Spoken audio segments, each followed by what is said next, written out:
All right. So, I've had a little break from YouTube recently.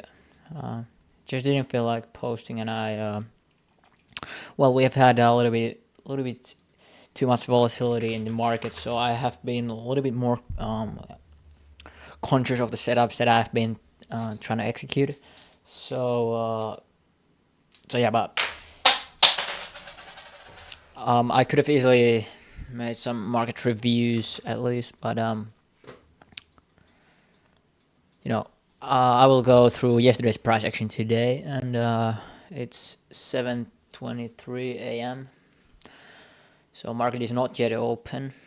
Um, so my regular trading plan goes like this. Post 9:30 is the time window when I usually trade, but I'm starting to have a little bit more variety because what I have figured out is that with my strategy, um, it's better for me to kind of use my rationale to kind of think about when I should trade. So not every day the 9:30 is the best time to trade. Like there could be days when the lunch hour is the best time to trade. Sometimes and often the pre-market is actually decent. So what I'm trying to say here is that you know the best trades come when you know like when to expect them, and not all like I'm not always going to expect the greatest trades to come in the 9:30 open, so or post 9:30 open. So the thing is that that's the reason why I like to trade a little bit longer time, and not necessarily even longer time. Like let's say 9:30 opens here, and markets just start running like this, and we are just in buy model. Market doesn't retrace at all. This happens fairly often. So this is one of those specific situations when I like to trade lunch hour, and if lunch hour doesn't deliver, usually the PM session is going to be good. So what does that mean for me in this case? I would wait for, if this type of price action happened in the AM session, I would wait for 11:30. So that lunch hour is 11:30 to 1:30. So that 2 hour window is the lunch hour where you can then look to take trades. So there's only one specific scenario when I like to trade lunch hour, and that's exactly what I just showed you. So if market runs like this, we build only sell side, we only run buy side the whole session. In this situation, I'm expecting market to run not all of these lows. Not I don't even expect us to run like any significant low, but like almost 100% of the time we're going to run some of these lows, like maybe this one or this one. So usually post 11:30 in this situation, I would try to catch a short from the top here, and that would look like something like this. We break structure to the downside, put on like a fair value gap entry 2022 model, and then go short. Most of the time I like to look for breakers as well, and especially if the price like to the upside. Well, wait. So let me point, draw the picture here. So if we got a little bit larger price leg and we got some significant fair value gap, if you just inverse that gap, I'm treating this as a bearish breaker, even though we haven't broke below it, and I would just sell after the IFEG here. So, but yeah, my point being that I don't only trade 9:30 anymore. I have a little bit more variety with my trade timing. But yeah, we'll see what happened yesterday, because yesterday was very interesting price action. I actually caught a couple of wins. But had I been a little bit more eager to trade straight at the 9:30 open, I would have probably got chopped there. So we'll see what I did. So let's go to yesterday's price action. So yesterday market gapped heavily higher, so that's usually a sign of, okay, we could come back to the sell side here. But because market started to break to the upside very heavily, um, 8:30, the 8 a.m. candle closes all the way above here, and we are at that point we are kind of high up. So I'm expecting us to trade higher, maybe some of these highs before 9:30. So the picture is now that, or the situation is that I wanted to sell longs before 9:30. So I look at the 1 minute chart. We're kind of chopping just higher in a buy model. I wanted to go long. So what did we get? We see massive sell-off here after going for the high here. And what's the purpose of that sell-off? That's to stop out long traders because we got equal lows here. So that's the sell side we market ran for, equal lows. And after we swept the equal lows, I'm still kind of bullish, but now I need to see confirmation to go long because we got a nice displacement to the downside. So what I'm expecting here is some type of structure being built, break of structure to the upside, fair value gap. So what did we have? We got break of structure here. We got break of structure. Let me just break of structure. And where do I enter? I never really enter from the lower fair value gap. So if market is really bullish, it's not going to come for the lower fair value gap. This is going to be breakaway gap, in which case I always enter from the higher. Stop just below that candle. And here it goes. What did I target? So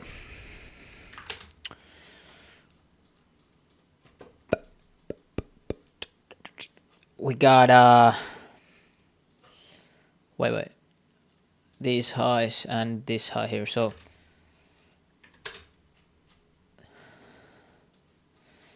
these targets are quite far up, and you can actually see that worked out because of this weird candle. But yeah, this is way too high volume candle. Like if that candle came to opposite direction, opened here, dropped, I would say my stop wouldn't have been respected. So that's not a very good thing. But so yeah, I got in there. Market opens 9:30, goes for the high, and immediately at the volatility injection at 9:30, I go and take some partials out in here. So that's like 50% of the trade out or off here.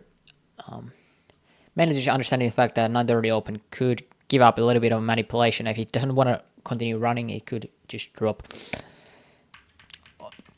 So I wanted to go break even here as well. So now at this point, 50% off here, break even at that low or nearly break even position, and then just market just drops and knocks the rest of the position out, break even. So that was the trade, and in my opinion that was a good trade. Pre-market entry, then just holding over the 9:30,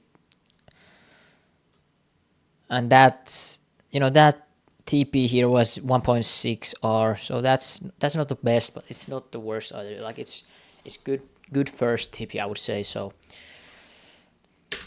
then we got absolute massive volatility. I don't know where this comes from, but this is disgusting. No one should trade this, in my opinion.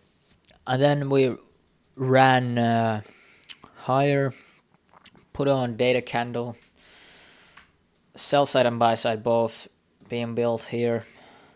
Market then chops a lot, very heavily. And at this point, what I'm looking at is, now I didn't execute anything in here, but at this point I'm looking at, because of this range, I'm looking at market to sweeps either the sell side and then go for the buy side, or go for the buy side and then go for the sell side. And we got exactly that. We swept the sell side here. Now I didn't enter this, but had I been interested in the entry, I would have taken well, looking at this, we flipped that gap, but because we got like large wick here, I would have wanted to see close above the CE of that wick, which we did close above here. So if I absolutely wanted to take this trade, I would have entered from the open or from the close of this candle, had my stop at the low of the candle or at that fair value gap low, and there would have been around 1-to-1 trade, looking something like that.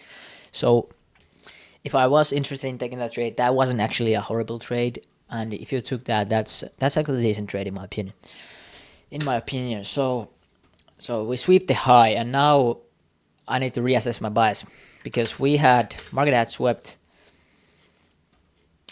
previous. Wait, it wasn't previous week high, but it was like here. So this was the liquidity pool that market swept, significant daily high, and I believe ES didn't even take that liquidity. So we got large higher time frame liquidity pool and SMT with that, and we have been chopping market ranges, and we have been running to the upside the whole morning, the whole night. So this is absolutely perfect picture, perfect scenario for shorts. And one additional thing, if you can identify some lower time frame liquidity pool like equal lows, that's even better. And what do you know? We had exactly that lower time frame equal lows here. So high time frame bias, or not like the high time frame, but like 15-minute hourly bias was to go short.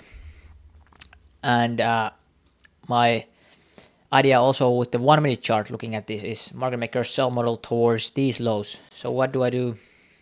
I wait for a break of structure. I didn't execute this because of this choppy environment and so large volume. So I just wanted to wait a little bit for more of a confirmation. So this would have been absolutely beautiful 3-to-1. Unfortunately, I didn't have confidence to take that. So what I did is I actually waited for 5-minute inverse to happen, and I entered into a trade that was 1-to-1 risk to reward. So this is exactly the trade that I took. But I actually got 2-to-1 risk to reward at the end, and this is how I did it. So this is the first position that I got in. But after market started to break to the downside again, I could have entered in here, but I waited for additional inverse here, and I got into or so I added into the position here, and the trade looks something like this. So now I got basically 2 1-to-1 entries, but when I got into this trade, I basically moved my stop here. So I basically at this point was only risking like 1% and making 2% gain from that. So that was perfect, and basically that was the second trade of the day. And then the PM session was total bullshit. I don't usually take trades in PM session. I tapered it that little bit, and it wasn't really anything that I was interested in. But yeah, that was a real quick market review from yesterday. And even though we had disgusting volume, and if you don't know what you're doing, you are going to blow your accounts. But at the end of the day, I was able to find decent trades in that. That was very, very nice. So I'll see you soon.